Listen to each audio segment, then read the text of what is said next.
ये आपकी नवीन शिक्षार्थी बाल हिंदी व्याकरण कक्षा 5 क्लास 5 की ये व्याकरण की बुक है।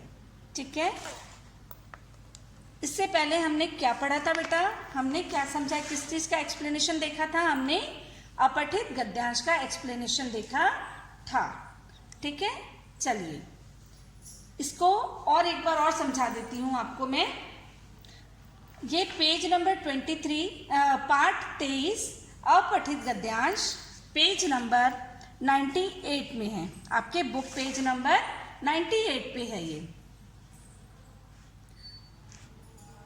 चलिए, पाठ 23 अपठित गद्यांश मैंने आपको एक्सप्लेनेशन में बता दिया है, फिर भी एक बार और इसे ध्यान से देखते हैं।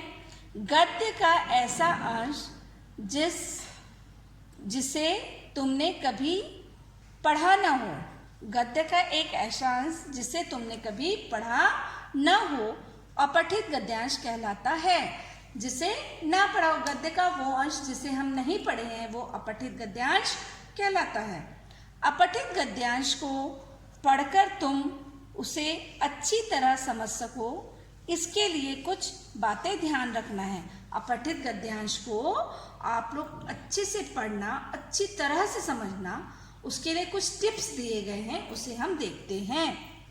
पहला नंबर, गद्यांश को 2-3 बार ध्यान से पढ़ो। जो अपठित गद्यांश होता है उसको 2-3 बार आपको ध्यान से पढ़ना है।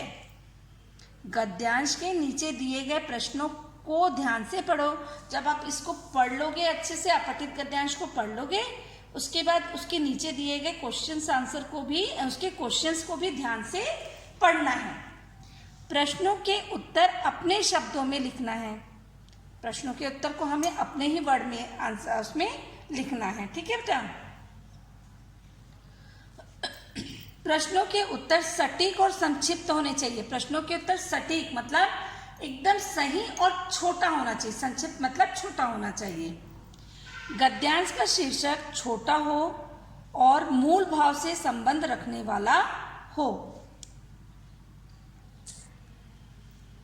गद्यांश का शीर्षक छोटा हो और मूल भाव से संबंध रखने वाला हो। छोटा होना चाहिए और जो गद्यांश दिया गया हो उसके मूल भाव से संबंध रखने वाला होना चाहिए। क्या चीज? शीर्षक। प्रश्नों के उत्तर के विकल्पों को ध्यान से पढ़ो और सही विकल्प चुनो।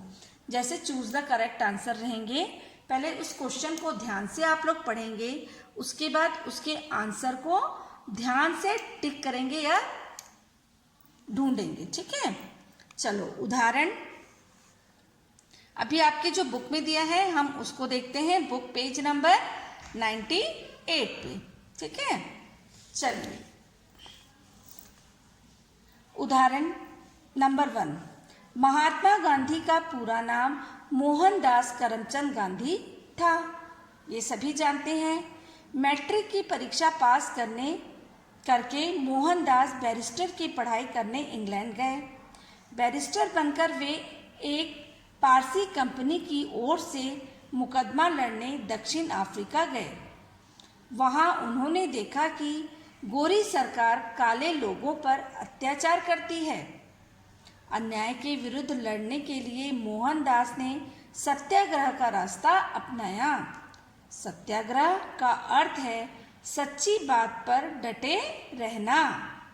सत्याग्रह द्वारा उन्होंने दक्षिण अफ्रीका के लोगों को अनेक अधिकार दिलाए। भारत लौटकर गांधी जी ने सत्याग्रह के बल पर ही भारत को आजाद कराया। उन्होंने लोगों में जागृति पैदा करी और उन्हें संगठित किया। उनके नेतृत्व में ही देश आजाद हुआ। महात्मा गांधी को राष्ट्रपिता माना जाता है। अब आप तो समझ गए होंगे बेटा कि ये जो अपठित गद्यांश है किसके बारे में है? महात्मा गांधी के बारे में है। चलिए यहाँ पे कुछ प्रश्न दिए हैं, उनके उत्तर भी देखते हैं भाई। प्रश्न पहला, मोहनदास इंग्लैंड क्यों गए? उत्तर, बैरिस्ट्री की पढ़ाई के लिए मोहनदास इंग्लैंड गए। इसका आंसर यहीं पे दिया है। ठीक है, बैरिस्ट्री की पढ़ाई करने के लिए इंग्लैंड गए। काले लोगों और भारत को आज़ादी दिलाने के लिए महात्मा गांधी ने कौन सा रास्ता अपनाया? कौन सा रास्ता अपनाया? सत्याग्रह। ठीक है, तो महात्मा गांधी ने सत्याग्रह का रास्ता अपनाया।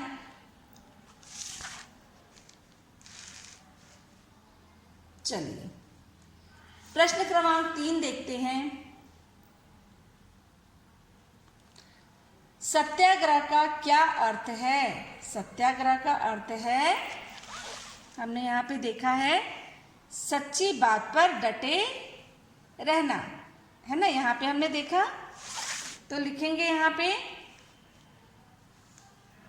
सत्याग्रह का अर्थ है सत्य पर डटे रहना। ठीक है। प्रश्न चौथा, महात्मा गांधी को राष्ट्रपिता क्यों कहते हैं? हम यहाँ पे पढ़े हैं,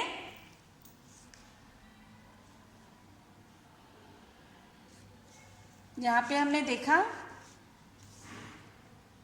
उनके नेतृत्व में ही देश आजाद हुआ, महात्मा गांधी को राष्ट्रपिता माना जाता है। तो आपको अपने हिसाब से आंसर लिखना है, अपने भाव को प्रकट करते हुए ना। तो महात्मा गांधी के नेतृत्व में ही भारत को आजादी मिली, इसीलिए उन्हें राष्ट्रपिता कहा जाता है। प्रश्न 5वां, गद्यांश में से 2 भाववाचक संज्ञा सुनकर लिखना है। भाववाचक, ठीक है। तो भाववाचक क्या है भाई?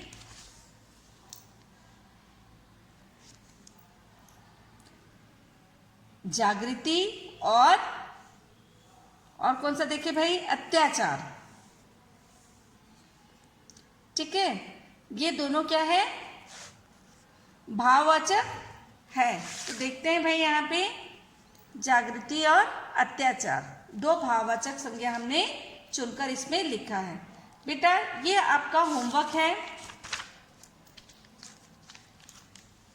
इसको आप लोग एक बार और अच्छे से रीड करेंगे और इसके उत्तर मुझे लिखकर मेरे पर्सनल नंबर पर, ठीक है, इसके उत्तर लिख के पेज नंबर 99 पे है, इसके उत्तर लिखकर नहीं, इसमें टिक लगाकर मेरे पर्सनल नंबर पर आप लोग भेजेंगे। ठीक है। और कोई डाउट होगा तो मुझसे ज़रूर कॉल करके आप लोग पूछेंगे। उससे पहले आप लोग इसको 2 बार 3 बार आप लोग पढ़ेंगे। किसको? अपठित गद्यांश को 2 बार 3 बार पढ़ेंगे। उसके बाद इसके उत्तर मुझे चुनकर आप लोग भेजेंगे। ठीक है, समझ में आ गया अपठित गद्यांश किसे कहते हैं? Okay, bye.